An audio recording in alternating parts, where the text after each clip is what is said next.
Good morning. It's Melissa with Build a Better Bakery here with you today on this hashtag Thursday Fave session. Let me double check that we are live and good to go. Okay, perfect. I successfully started this live session today, not like last week when I messed up. So excited for that win for today. I hope you're doing well. This topic that we're going to cover today is important, interesting, and something that I'm doing literally right now at this very moment and have been doing for the last couple of days. I haven't tried this in the past for various reasons. We're going to cover those. It is the Self-Service Porch Pop-Up. But because I'm seeing a lot of success with it right now, I want to share with you exactly what I'm doing to make it work. And there's just enough time left in this holiday season that if you like the idea, you probably have a chance to do it too before we hit the end of the year, okay? So if we've never met before, I am Melissa Fryer. I'm the owner and the main mentor at Build a Better Bakery, where we help bakers create joyful and successful businesses. So you got to be happy to have a good business too, right? So there's two-parter there. And we do this by mastering baking without burnout, which is a really important topic, and promoting thoughtful professional business growth. So this session is going to touch on all of those to help you out with a self-service porch pop-up if you want to try this. Go ahead and throw up your hashtag replay if you're seeing this on the replay. If you're here live, like Tamara, go ahead and put up your hashtag live so that I know you're here. We are going to be talking about how to specifically set one of these up. That means the term self-serve or self-service porch pop-up means you basically set up for an event, kind of what it's going to look like, or at least what mine looks like. And you let patrons choose what they want and pay via online payment without you being there. So it's a little bit of a different concept. You may or may not be interested. I want to cover some tips today so you can decide if it's for you or not. So kind of like hanging out in your house, watching movies while your products sell themselves. Or in my case, I'm honestly just in my house baking, working while they're selling themselves. So I'm saving time on customer interaction, trying to get people their products. They can just choose what they want and pay for it on the porch. Now, you can't always make time to be at events. That's kind of one of the interesting points of trying it this way, because that means that's your time, your money. There are a lot of risks that sometimes come with certain events, especially over the holidays. So you can offer something closer to home if certain things fall into place for you and work out. It's just another option to serve clients. You do not have to do these. And it makes your products more accessible from a cottage bakery. So if you have a shop, likely your shop is acting as this same thing. You could try something out in front of the shop that's similar to this. That might be an interesting concept, although, people are usually just going to come in the door and buy something inside. So not sure if it would really make sense for a storefront. Okay, let's see. Now, before we get into this, if you're not here live, if you are watching on the hashtag replay, you can check the events in the group to see what we're talking about every week, 9 a.m. Pacific Standard Time for the Thursday Fave session every Thursday. You can send me a friend request on the platform, Facebook, and I can invite you as I make the events. That's the most direct way to get invited to the live sessions. Or you can hang out on the email list for replay links. I send them out every couple weeks. You can check them out that way, but you won't be live and the information might be slightly old depending on what we're talking about. So being here live or at least viewing it within the first few days of it launching is usually the best bet. All right, if you have any questions about this, I want you to pop them into the discussion because I'm seeing lots of beautiful bakers here today with us. Lucy, Sarah, Tamara, Bev, hi. So let's just discuss, because like I said, this is newer for me, but it's been, in my view, very successful for the amount of work I'm putting in. So if you want to try one of these and I don't cover a question, make sure to post it. Now, there are obviously pros and cons to self-service pop-up. There's always going to be a pro and a con list for any event type that you do. For me personally, the biggest pro is that I enjoy, first of all, being able to keep all of the profits. So I'm not sharing it with a venue. I'm not paying a venue fee. I'm not consigning where each sale is a percentage. There's nothing happening. If I sell an item, I keep all the money. It's easy as that. And I can do other things while that sale is happening. So I can basically work while also having basically like a pseudo self-run storefront in front of the house as I'm working from home. And I can be baking or cleaning or resting or whatever it is. And I will say, I do like to be home when it's going on, just in case people have questions. So I don't usually leave it out if I'm going to be gone for an extended period of time, just putting that out there. Now, the con that I want to bring up is you, or you, if you're going to do this, you're not going to have control of over how the shoppers treat your products. So just like a retail shop, you can't really watch everybody. Like an event table, likely you can see what people are doing, how they're holding products, how they're stacking products. And sometimes when we make things that are delicate, things can get broken if they're mishandled. So you don't really have control over that. And the biggest question I get is, no, you're not really going to have control over people taking items from you or damaging them, right? And then also, you're not going to be out there to answer questions that help sell items. So someone might have a question about XYZ, but you won't be there to show them that it works for them. So sometimes that can be a problem as well. And I've run into that only because I'll go outside to restock something and someone will ask me a question right away. So I knew that they would have asked me if I'd been out there, if that makes sense. And because of the pros and cons, you may feel that your space, your area, your temperament are right or wrong for this type of sale. It's not going to be for everyone. So what I want to do is I just compiled 7 super quick, straight to the point tips about doing this the way I'm doing it. If you want to give it a go within the next couple weeks, I think you can probably get it set up in time to have something out either the end of essentially next week if you wanted to try before Christmas. All right, number 1, you'll likely need to market this in some way, right? People are going to need to know that it's happening. So if you have one of those A-frame signs, like little sandwich signs, I use one of those. I have just some very direct basic information on it. I have holiday bake sale, open 10 to 5. And then I have self-service, online payment only, and bring your own bags. Those are the 3 things I have on the sign. And that's what I put out in front of the house every morning. I actually leave it out overnight, but I kind of pull it towards the front so they can tell it's closed. And then I push it out so people can see when they're driving. That's what I'm using to market actually in person. We live across the street from a park. So that's actually really helpful too, because the parents and the kids go over there every day. So it's a good way to market for me. You could be doing social posts, which I do 1 or 2 a day. Emails, if you have an email server provider, that's a great thing too, to remind people what's going on. So just let them know it's happening. And in my experience of the last few weeks, having a hard open and close time is important because people might not be able to make it the first day. Let's say you do succession of days, but they'll remember, oh, I can go 10 to 5. I can't go today, but I can go tomorrow. So just making sure it's consistent so people don't show up and realize, oh, it's closed, but I thought it was open, and see an old social post and try to go and realize it's not open then. So trying to keep, consistency with it, I think would be better for you for making sales. And it'll just give people a chance to stop by if they need a day or 2 to, get into the rhythm to get over there. Bev says, hot, humid weather is an issue for me. I'm in Florida. Do you skip these in warm, hot weather? So I'm going to get to that in just a moment. I think that there are a couple ways that you could work with that. And I'm going to touch on that in just a moment. But likely it's not going to be as big or as long, probably, as something where the weather, like even though I'm in the desert, it's still like 30 or 40. So I can put stuff out and it's fine out there. So number 2 is you'll need to set up at least a few online payment systems. So if you don't want to have to talk to anybody, deal with cash, all of that, they're going to have to be able to pay you via online. And I know some people don't use online payment. Again, that could be a deterrent to doing this type of sale.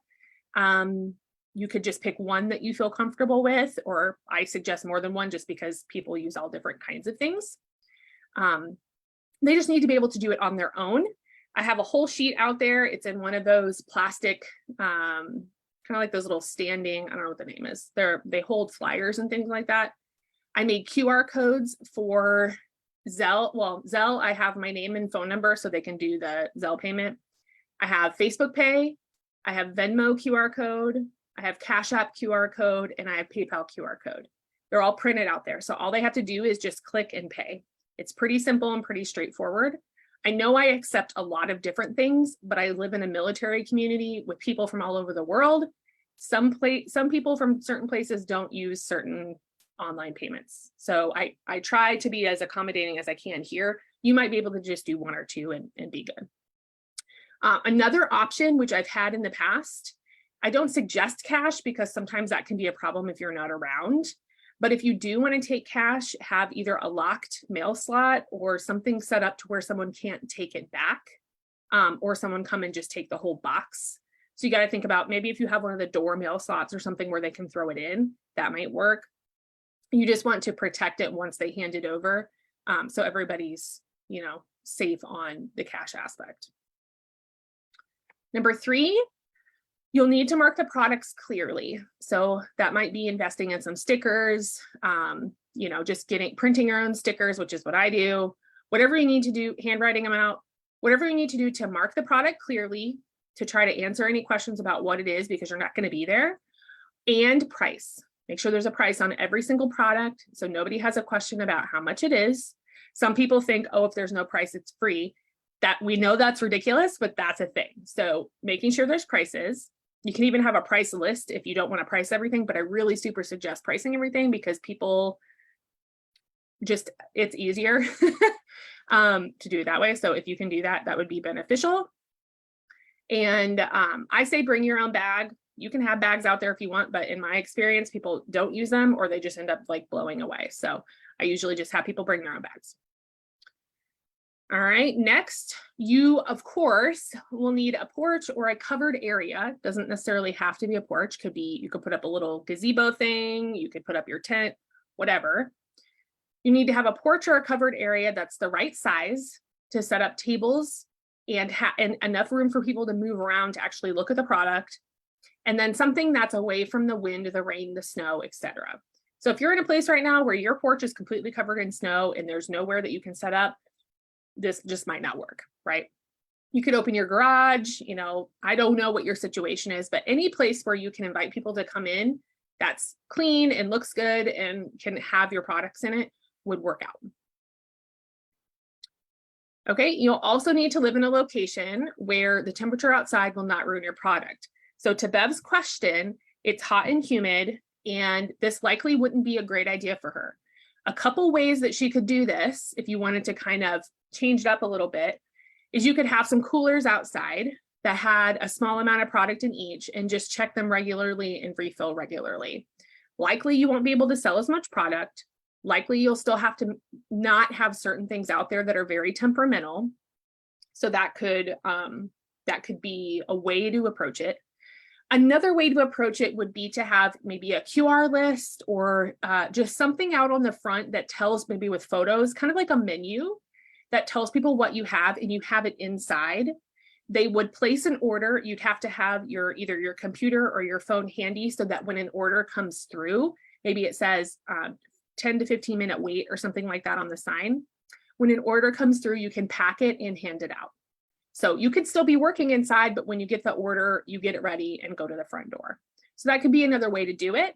It'd take a little bit of setup, a little bit of different setup to get people accustomed to how to do that and to know they have to wait a few minutes for you to pack it. But that could be a cool way to go about it. That says, yes. Yeah, I think hopefully maybe something like that would work. I will actually continue to brainstorm that because it's going to be super hot here. Like 120 soonish. And if I want to attempt one of these, that's likely the way I would do it. Just keep everything inside and just say, I'm here from X to X and I can pack bags, essentially. Okay. The next one is you'll need to have either a camera system or the understanding that you may lose product due to damage, which honestly happens at any event. Kids grab stuff, things fall on the floor. It just happens. There's going to be damaged product. Or theft. So we have handsy kids around here, younger kids who think it's fun to take things off porches, who egg each other on to do stuff. So I totally understand that. I go with the latter because we don't already own a camera system. This is definitely not the topic of this conversation, but there's some back-end information about certain camera systems that I don't want to be a part of. So likely I will never own one. So what I do is I just think to myself, if you're on this porch right now, you can't afford this product and you really want it and you really need it, happy holidays, grab one for yourself, enjoy your day. Okay, that's like the mindset I'm in right now. It's basically a trust system. I will also add, I live in a tiny gated military community in the middle of nowhere. I know tons of people here. We've been here for 5 years, which is really long for a place like this. So likely I'm not a good candidate for someone to steal from me. And I live right across from a busy park, so everyone would see. So for me, I feel more comfortable. You might not. I have lived in very shady places, so I totally get it. Again, camera, a little sign that says, smile, you're on camera, something to remind people that you're watching them would be a good way to deter theft if you feel like that's going to be a problem for you. Okay, and then lastly, if you have questions, throw them up. Lastly, you'll need to have the ability to set up before and after your open times, you know, before to open it and then close it. So I have it set up to where I leave the tables, the table coverings, and then a couple of my stands, I leave them out there overnight. It's okay. I have never had anyone take anything off my porch, so I'm not super worried about it. I leave that there. And then in the morning, I put out the flat things that go on the table that hold product, any pretty stuff. I do fake plants out there. I have little holly things right now, little pine garland. I put that out. I put out the payment information. I put out the big sign. I have a little candy dish, like a Happy Holidays chocolate dish. People can take a chocolate. And then lastly, I put out all the product. I did it right before I came up here. I timed myself and it took me 10 minutes to I keep all the boxes right by the door. I have big brute boxes, which are awesome. If you've never had those, I will give you a link because they're the best things I've ever purchased from a business. Not cheap, but great quality. And then I have some Sterilite clear flat boxes, which are really good too. So I just pack it all out of those boxes, stack the boxes, put it by the door. It took me 10 minutes. I open at 10, technically. I'm a little early today, but 10. I'll leave it out till 5 o'clock. Right at 5, I go out, I repack the boxes with the leftover product, put them by the door, and that's it. So 20 minutes of pack in and pack out is about what it takes. And then I'm just inside baking and replenishing with whatever products I feel like I want to make, which is great.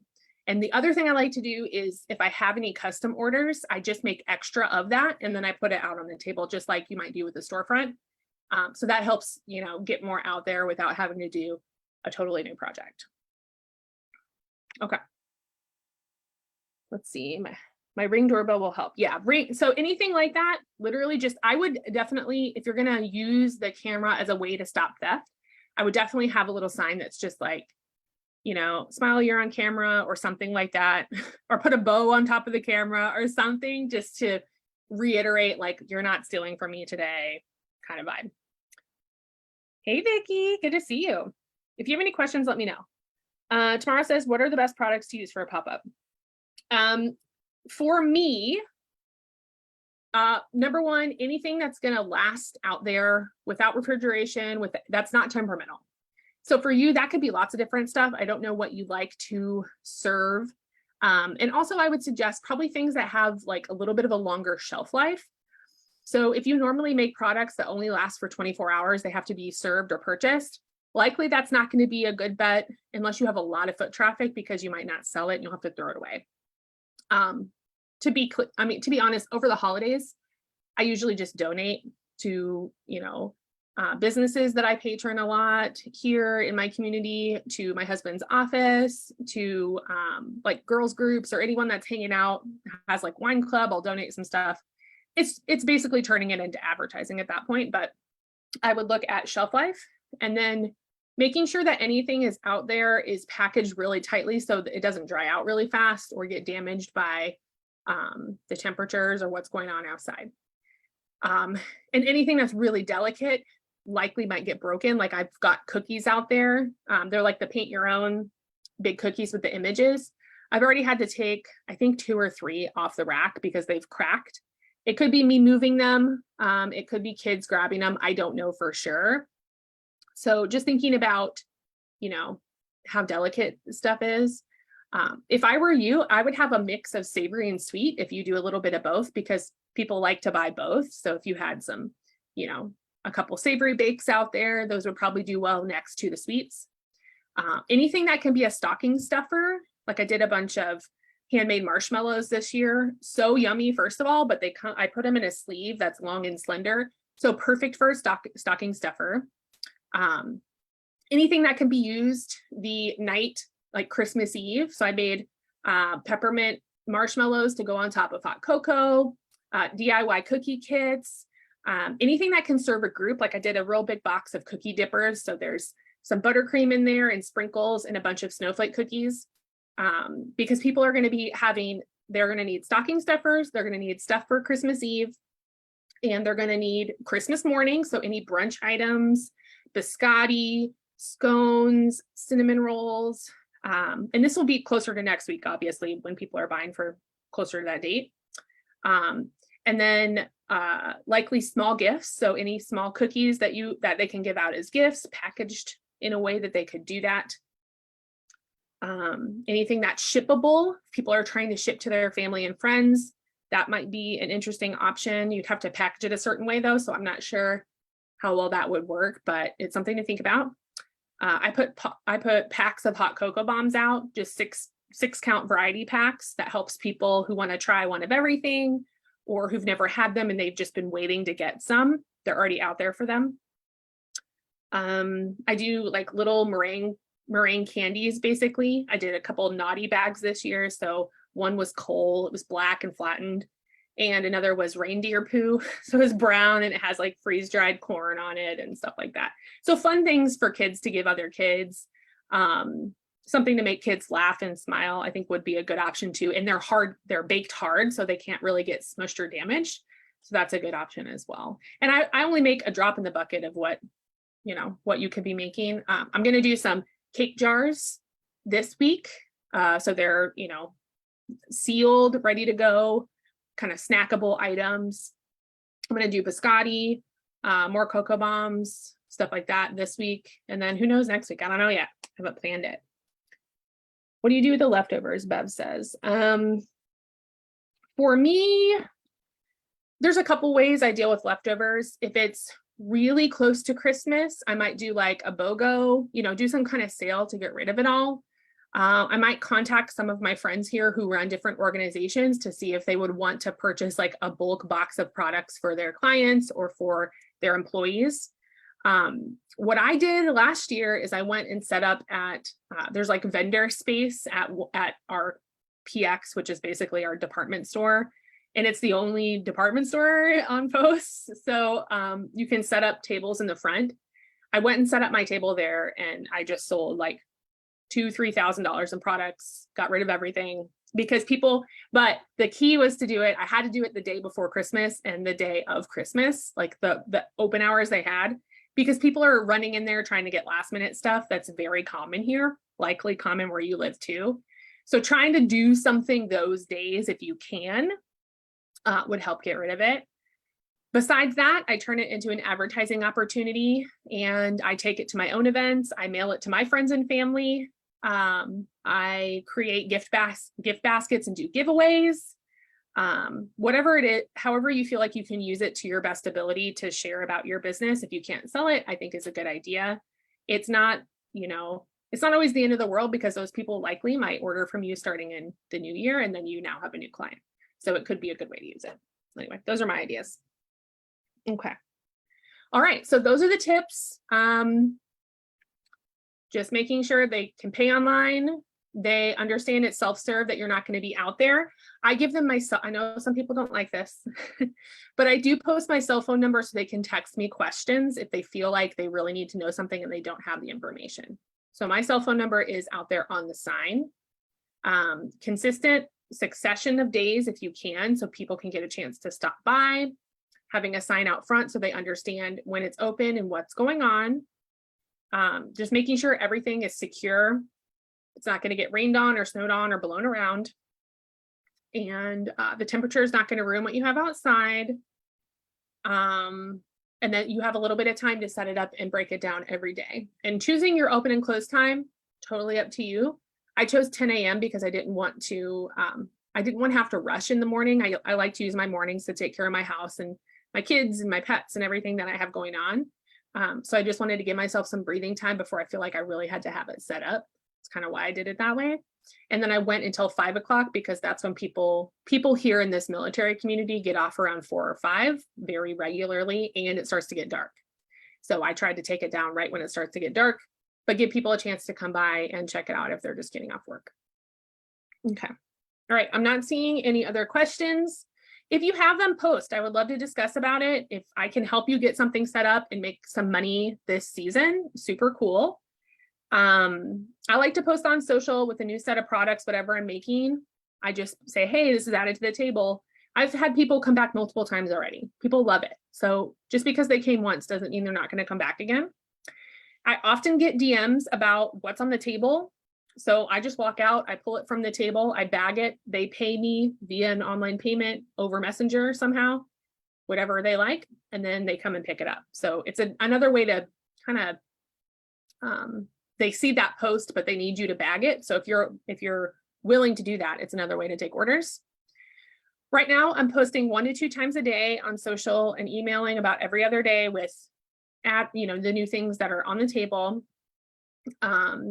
Right now, I'm landing about $200 to $300 in sales every day so far, with that 10 minutes of setup, 10 minutes of takedown, and then just baking whatever I want during the day.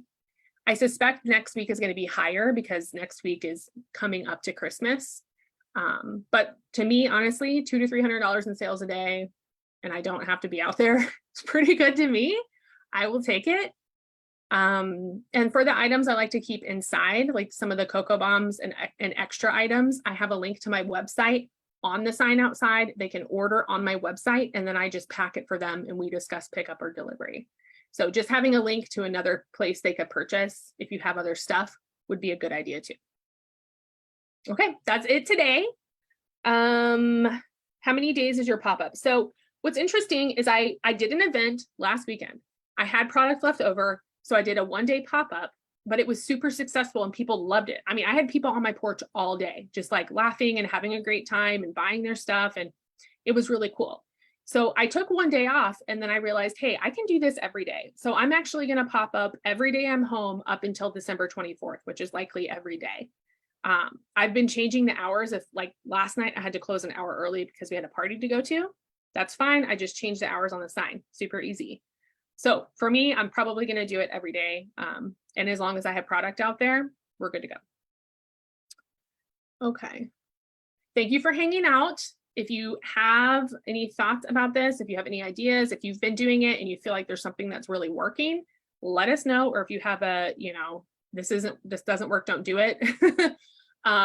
Part of this pop-up style that you've done before, let us know, because nobody wants to make any, bad boo-boos. So let us know if you've had any issues with this. Feel free to post in a group if you have a thought you want to share, if you have questions, if you need some help. You can DM me directly if you're needing extra assistance in whatever you are feeling like a mentorship. If you need some pricing guidance, need some business setup guidance. I know everyone's at a different stage. So I've got resources, I've got links, I've got all kinds of goodies. It's all on the website. You can look there, but I'm always happy to pick that link out and send it to you to make it a lot easier. So you can always let me know if you need that. Okay. All right. So I think I've answered all your questions. Let me know if you have any others. I will talk to you next week. I'm going to go downstairs and start working on our setup for the day, I guess. I need to clean some pans first, but I'm going to go work on that. And cheers to the holiday season. Hope you're all doing well. I know it's stressful. You can get through it. Take care of yourself first and then finish your work after that. Okay, I'll see you later. Hope you have a lovely day. And I can't find the Zoom. There we go. Okay, bye.